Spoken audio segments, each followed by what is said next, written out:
भारत में विश्व धरोहर स्थल कौन सा है, तो आपको पता होना चाहिए। अजंता गुफा था, जो आपको यहाँ पर व्याख्या किया है। भारत में पहला विश्व धरोहर स्थल अजंता का गुफा थी। इस गुफाओं का निर्माण दूसरे शताब्दी में आसपास हुई थी, उसके आसपास, और यह महाराष्ट्र के अजंता क्षेत्र में स्थित है। ये गुफाएं प्राचीन बौद्ध धर्म की चित्रकला और वास्तुकला का अद्भुत उदाहरण है। 1983 में इन्हें यूनेस्को द्वारा विश्व धरोहर का स्थल के रूप में संबंधित यहाँ पर सूचीबद्ध किया गया था। इसमें 3 क्वेश्चन बन गए, जिसमें आपको याद रखना होगा। इसके बाद अगला क्वेश्चन है मेरा 68 नंबर। तो भारत की राष्ट्रीय नदी कौन सी है, तो गंगा है, ये जो आपको पता होना चाहिए। और यहाँ पर इसका पूरा हमने इसका पिछला क्वेश्चन में बताया ही है। उससे आगे बढ़ते हैं तो 69 नंबर क्वेश्चन है, तो भारत के संविधान का लेखक कौन था, तो ये आपको पता होना चाहिए। डॉक्टर, यहाँ पर हमारा जो दिया गया आंसर में यहाँ पर डॉक्टर BR अम्बेडकर, जिसको भारतीय के संविधान के मुख्य लेखक डॉक्टर BR अम्बेडकर के थे। उन्होंने भारतीय संविधान के मुख्य वास्तविक वास्तुकार के रूप में जाना जाता है। उन्होंने भारतीय संविधान को तैयार करने के लिए संविधान सभा की अध्यक्षता की थी, और उनके द्वारा तैयार किया गया संविधान आज भी भारतीय लोकतंत्र का आधार है। इसके बाद 70 नंबर क्वेश्चन देखेंगे, तो 70 जो है आपको, भारत का सर्वोच्च शिखर कौन सा है।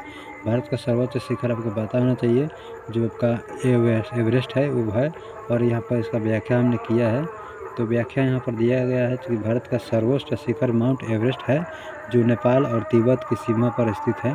इसकी ऊंचाई जो 8,848 मीटर है, और यहाँ फीट में देखेंगे तो 2929 फीट है। और यह दुनिया का सबसे ऊंचा पर्वत है। भारत के जो पर्वतारोहियों ने इस शिखर पर कई बार चढ़ाई है, और माउंट एवरेस्ट भारतीय पर्वतारोहण के महत्वपूर्ण स्थल रखा है। 71 क्वेश्चन रहेंगे, तो किस नदी को भारत का गंगा कहा जाता है, ये तो पता ही आपको। भारत का गंगा यमुना को कहा जाता है, नर्मदा कहा जाता है, सॉरी, ये जो नर्मदा है उसको कहा जाता है। और नर्मदा नदी को भारत का गंगा कहा जाता है। यह मध्य भारत से निकलती है और पश्चिम भारत के विभिन्न राज्यों से होकर बहती है। नर्मदा नदी एक ऐतिहासिक, धार्मिक और सांस्कृतिक महत्व है, और इसे भारत के जीवनदायिनी नदी में गिना जाता है। यह नदी पश्चिम घाटों से होकर समुद्र में गिरती है, जो इसे एक महत्वपूर्ण जल स्रोत बनाती है।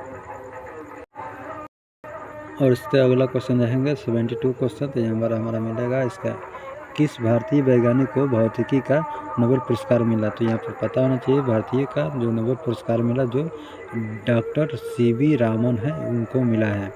यहाँ पर डॉक्टर CV रामन जो को 1930 में भौतिकी का नोबेल पुरस्कार मिला था। 1930 में इस पर एक क्वेश्चन बन जाएगा। उन्होंने प्रकाश के विवर्तन पर अध्ययन किया और रामन प्रभाव की खोज की, जो प्रकाश के स्कैटरिंग से संबंधित एक महत्वपूर्ण सिद्धांत था। इस पुरस्कार ने उन्हें भारतीय विज्ञान जगत में एक महान वैज्ञानिक के रूप में स्थापित किया।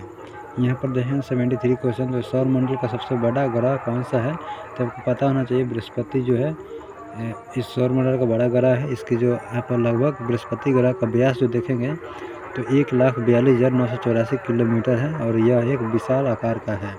बृहस्पति का गुरुत्वाकर्षण बल बहुत मजबूत होता है, और इसका वातावरण मुख्य रूप से हाइड्रोजन और हीलियम से बना होता है। यह ग्रह गैसों का विशाल गोला है, और इसके पास कई उपग्रह है, तो इसको याद रखिएगा। 2 इसमें क्वेश्चन बन जाएगा। महात्मा गांधी द्वारा शुरू किया गया नमक सत्याग्रह कहाँ से हुआ था, तो आपको पता होना चाहिए, जो आपको साबरमती से दांडी तक यहाँ पर हुआ था। महात्मा गांधी द्वारा शुरू किया गया नमक सत्याग्रह 1930 में दांडी से शुरू किया गया था, और गांधी जी ने अंग्रेजों द्वारा लगाए गए नमक कर के खिलाफ इस सत्याग्रह का नेतृत्व किया। यह सत्याग्रह दांडी से लेकर उनके गांव तक था, एक मार्च के रूप में था, जिसमें उन्होंने अपने अनुयायियों के साथ समुद्र तट पर नमक बनाने का प्रयास किया। उनकी तब अंग्रेजी खिलाफ जो प्रदर्शित कर रहे थे। उसके बाद देखेंगे 75 क्वेश्चन देखेंगे, तो हमारा आएगा पृथ्वी के किनारे वायुमंडल को क्या कहते हैं। जो पृथ्वी के किनारे जो वायुमंडल होता है, तो स्ट्रेटोस्फीयर जो होते हैं, स्ट्रेटोस्फीयर उसको बोला जाता है। पृथ्वी के किनारे का वायुमंडल स्ट्रेटोस्फीयर जो है कहलाता है। यह वायुमंडल का दूसरा स्तर है।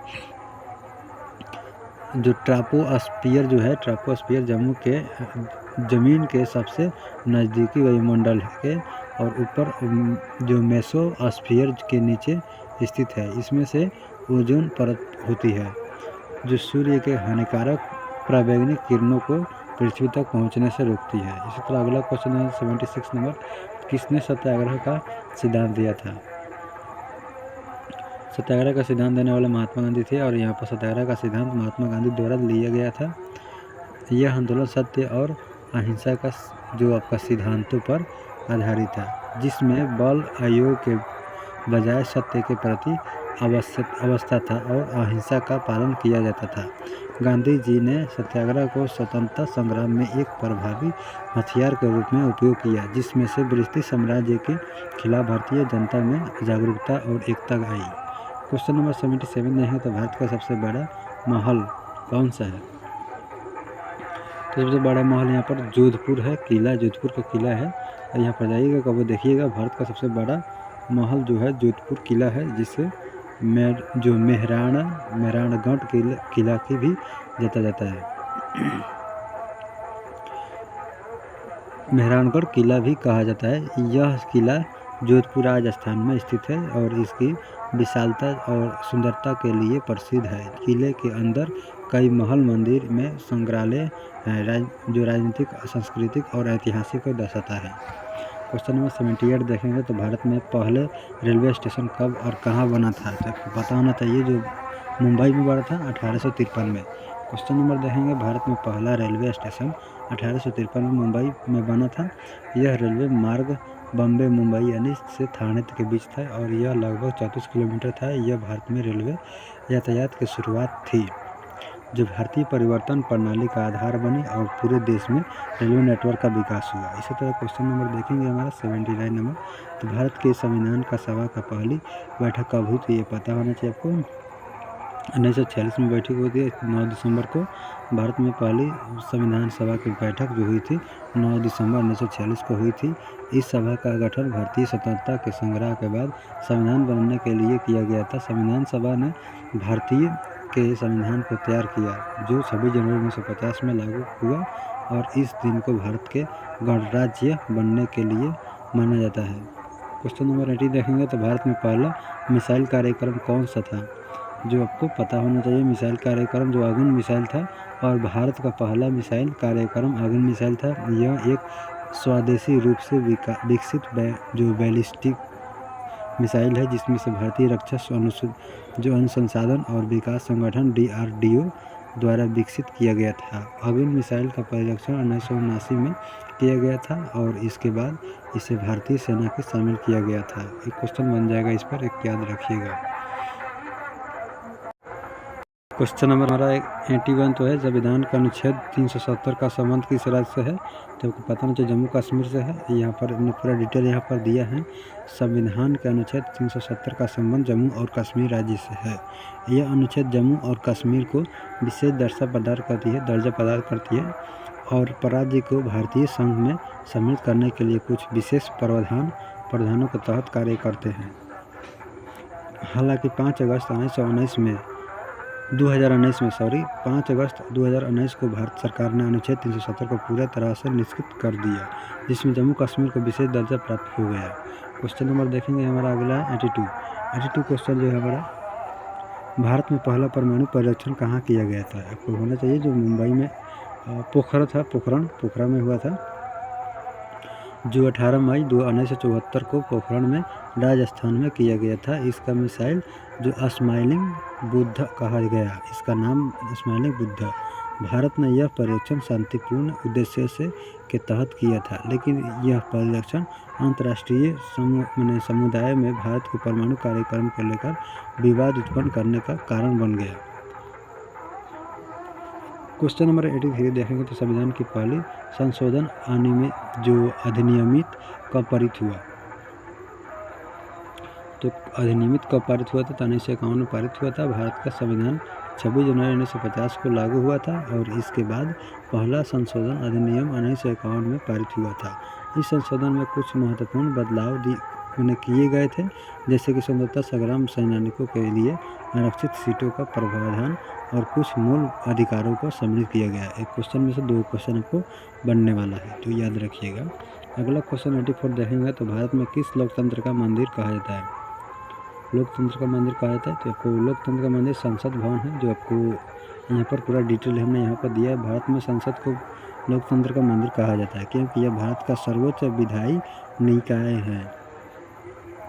संसद भवन में ही भारत के सांसद कानून बनाते हैं और देश के जो नीति निर्धारक करते हैं। यह भवन भारतीय लोकतंत्र का प्रतीक है और इसके अंदर सभी महत्वपूर्ण राजनीतिक फैसले किए जाते हैं। और यहाँ पर किस वर्ष में भारत में राष्ट्रपति महात्मा गांधी की हत्या हुई? आपको पता होना चाहिए 1948 में हुआ था।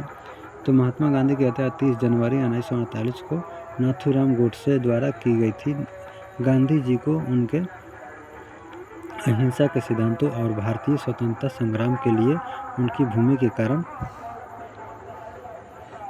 के कारण राष्ट्रपति यानी राष्ट्रपिता के रूप में सम्मानित किया गया था। उनकी हत्या भारत और पूरी दुनिया के लिए एक बड़ा आघात था।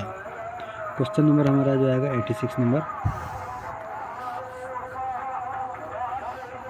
भारत का सबसे बड़ा राज्य कौन सा है? तो पूरा राजस्थान है सबसे बड़ा राज्य, जो 3,42,239 वर्ग किलोमीटर में है जो इसका क्षेत्रफल, और जो इस भारत का सबसे बड़ा राज्य है और राजस्थान पश्चिम भारत में स्थित है और इसकी राजधानी जयपुर है। याद रखिएगा, 2 क्वेश्चन इसमें बनेगा। क्वेश्चन नंबर है जो हमारा 87, किसने पुस्तकालय आंदोलन की शुरुआत की थी? पुस्तकालय आंदोलन की शुरुआत ये हमारे जवाहरलाल नेहरू ने की थी और भारत में पुस्तकालय आंदोलन की शुरुआत पंडित जवाहरलाल नेहरू ने की थी। उन्होंने 1950 के दशक में सार्वजनिक पुस्तकालयों की स्थापना को बढ़ावा दिया। उनका मानना था कि शिक्षा और ज्ञान के प्रसार के लिए सार्वजनिक पुस्तकालय महत्वपूर्ण है। इसके तहत राज्य सरकारों को जो पुस्तकालयों के निर्माण के लिए प्रोत्साहित किया गया। क्वेश्चन नंबर देखेंगे 88, तो दुनिया का सबसे बड़ा महासागर कौन सा है? तो ये है अटलांटिका का प्रशांत महासागर है, जो दुनिया का सबसे बड़ा महासागर है। तो ये हमने यहाँ पर डिफिनीशन भी किया है। यहाँ पर प्रशांत महासागर दुनिया का सबसे बड़ा महासागर है, जिसका क्षेत्रफल लगभग 63 करोड़ 8 लाख वर्ग मील में है। जो आपको वर्ग किलोमीटर में देखेंगे तो 16 करोड़ 52 लाख जो वर्ग किलोमीटर में है। यह महासागर एशिया, ऑस्ट्रेलिया, उत्तरी और दक्षिणी अमेरिका से घिरा हुआ है। यह महासागर पृथ्वी के आंशिक पानी का हिस्सा है और इसके अंदर हजारों द्वीपित जो होते हैं जो और समुद्र जीव मौजूद हैं। विश्व का सबसे लंबा पर्वत श्रृंखला कौन सा है? तो कोई पता होना चाहिए, माउंट एवरेस्ट है। जो यहाँ पर इसकी ऊंचाई देखेंगे तो 8,848 मीटर है, 29,029 फीट है। यह नेपाल और तिब्बत के बीच स्थित है। माउंट एवरेस्ट को जो सागरमाथा नेपाल में और चोमुलांगमा तिब्बत में है कहा जाता है। तिब्बत में चोमुलांगना कहा जाता है और नेपाल में सागरमाथा कहा जाता है। और यह पर्वतारोहियों के लिए एक चुनौतीय स्थल है। यहाँ पर देखेंगे तो भारत का राष्ट्रीय खेल कौन सा है? तो जो है फुटबॉल, हॉकी हो गया है। जो आपको भारत का राष्ट्रीय खेल हॉकी है। हॉकी के भारत के नई अंतर्राष्ट्रीय टूर्नामेंट में सफलता प्राप्त की है और विशेष रूप से ओलंपिक खेलों में भारत ने कई स्वर्ण पदक जीते हैं। भारतीय हॉकी टीम का ऐतिहासिक काफ़ी शानदार रहा है। इसमें से महान खिलाड़ी जैसे दयानंद चंद्र और बलबीर सिंह सीनियर और सलीम शेरवानी शामिल हैं। 91 क्वेश्चन देखेंगे तो यहाँ पर हमको वायुमंडल में सबसे अधिक गैस कौन सी है? तो आपको पता होना चाहिए वायुमंडल में सबसे गैस जो है नाइट्रोजन है और वायुमंडल में सबसे अधिक गैस नाइट्रोजन है, जो लगभग 78% वायुमंडल के हिस्सा को बनाती है। नाइट्रोजन वायुमंडल का प्रमुख गैस है और जीवन के लिए अनिवार्य नहीं है, लेकिन इसका पर्यावरणीय संतुलन बनाए रखने में महत्वपूर्ण योगदान है। ऑक्सीजन का स्तर 21% है और बाकी गैस जैसे कि कार्बन डाइऑक्साइड, आर्गन और अन्य गैसों मिलकर 1% करीब होते हैं। क्वेश्चन नंबर देखेंगे हमारा अगला 92 नंबर, किसका संबंध भारत का जो कोकिला से है? भारत का कोकिला से है जो सरोजिनी नायडू से है। और यहाँ पर क्वेश्चन नंबर हमारा इसका डेफिनेशन रहेंगे, सरोजिनी नायडू को भारत का कोकिला के नाम से भी जाना जाता है। वह एक महान कवयित्री, स्वतंत्रता सेनानी और भारत की पहली महिला राज्यपाल थी। उनकी कविताएं विशेष रूप से राष्ट्रीयता, महिलाओं के अधिकार और भारतीय समाज की विभिन्न समस्याओं को उजागर करती है। क्वेश्चन नंबर 93 देखें तो भारत का पहला स्वतंत्रता संग्राम कब हुआ था? जो पहला स्वतंत्रता संग्राम 1857 को हुआ था। भारत का पहला स्वतंत्रता संग्राम 1857 को हुआ था, जिसे 1857 का विद्रोह या सिपाही विद्रोह कहा जाता है। यह संघर्ष में ब्रिटिश शासन के खिलाफ भारतीय और सैनिकों और आम लोगों द्वारा उठाया गया था। हालांकि यह विद्रोह असफल रहा, लेकिन इसने भारतीय स्वतंत्रता संग्राम की नींव रखी और ब्रिटिश शासन के खिलाफ जागरूकता बढ़ाई। क्वेश्चन नंबर देखेंगे हमारा तो 94 नंबर, तो भारतीय राष्ट्रीय कांग्रेस की स्थापना कब हुई? तो कांग्रेस की स्थापना 1885 में हुई थी। और यहाँ पर भारतीय राष्ट्रीय कांग्रेस की स्थापना 28 दिसंबर 1885 को हुई थी। इसकी स्थापना अंग्रेज द्वारा भारतीयों के लिए एक मंच प्रदान करने के उद्देश्य से की गई थी, लेकिन बाद में ये संगठन भारतीय स्वतंत्रता संग्राम का प्रमुख नेतृत्वकर्ता बन गया। इसकी पहला अध्यक्ष बुलडैस के एओ हुम्फ्री थे। क्वेश्चन नंबर 95 देखेंगे तो अंतर्राष्ट्रीय महिला दिवस कब मनाया जाता है? महिला दिवस तब मनाया जाता है, जो आपको पता है 8 मार्च को अंतर्राष्ट्रीय महिला दिवस मनाया जाता है। यह दिन महिलाओं के सामाजिक, राजनीतिक और आर्थिक उपलब्धियों का उत्सव है और महिलाओं के अधिकार और लैंगिक समानता को बढ़ावा देने के लिए समर्पित है। यह 1908 में पहली बार मनाया गया था, 1908 में, और तब से यह हर साल मनाया जाता है। क्वेश्चन नंबर 96 देखेंगे तो भारत के राष्ट्रपति का कार्यकाल कितने वर्ष का होता है? तो आपको पता होना चाहिए 5 वर्ष का। और यहाँ पर हमने डिफिनीशन की जो किया है 5 वर्ष का होता है। यह कार्यकाल संविधान के तहत निर्धारित है और यह अगर राष्ट्रपति का कार्यकाल समाप्त होने से पहले उसे फिर से चुना जाता है तो यह नए कार्यकाल के तहत फिर से पदभार और संभाल सकते हैं। क्वेश्चन नंबर 97 देखेंगे तो भारत में स्वच्छ भारत अभियान की शुरुआत कब हुआ था? स्वच्छ भारत अभियान का अभियान तो 2014 में हुआ था और इसको पता ही होना चाहिए मोदी जी के कार्यकाल में। और इसका अगला क्वेश्चन देखेंगे 98 नंबर, किसने चली चांद लिखा था? ये क्वेश्चन है, तो सवाल है जयशंकर प्रसाद। यहाँ पर हमने इसका डेफिनेशन किया है, चली चांद जयशंकर प्रसाद की प्रसिद्ध काव्य रचना है जो हिंसा साहित्य में एक महत्वपूर्ण स्थान रखती है कि यह कविता उनके आधुनिक कर्तव्य शास्त्र की विशेष है और इसमें रोमांटिक भावनाओं की सुंदरता का परिचय मिलता है। 99 नंबर क्वेश्चन है, भारत की पहली महिला प्रधानमंत्री जो इंदिरा गांधी थी और इसका 1966 से 1977 तक रही थी और 1980 से 1984 तक प्रधानमंत्री के पद पर रही थी। क्वेश्चन नंबर 100 नंबर देखेंगे तो किसने भारतीय राष्ट्रीय कांग्रेस की स्थापना की? तो राष्ट्रीय कांग्रेस की स्थापना एओ हुम्फ्री। यहाँ पर हमने पिछला बार पढ़ा ही था, इसको फिर पढ़ लेते हैं। जो भारतीय राष्ट्रपति जो राष्ट्रीय कांग्रेस की स्थापना 28 दिसंबर 1885 को एओ हुम्फ्री के नेतृत्व में की गई थी। इसकी स्थापना ब्रिटिश सरकार के तहत भारतीयों के लिए एक प्रतिनिधि संस्था के रूप में की गई थी, लेकिन बाद में यह संगठन स्वतंत्रता संग्राम का नेतृत्वकर्ता बन गया। तो जय हिंद, जय भारत। जल्दी मिलते हैं अगले वीडियो में। जय हिंद।